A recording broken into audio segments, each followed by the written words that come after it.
tandingi mesti ora urung bakal tanpa beda kaya sing mbok lakoni Kakang. Sumene ana ing mapan kene tak golekke.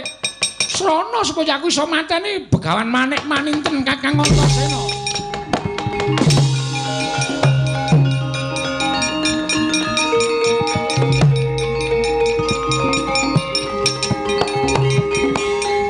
Adimu kuwi mengko kean gunem tanpa guna.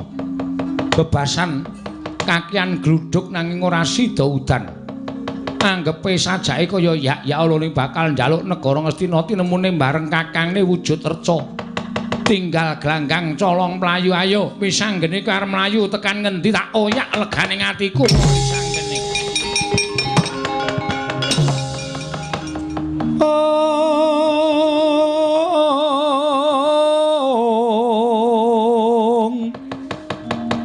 Nekeng Astina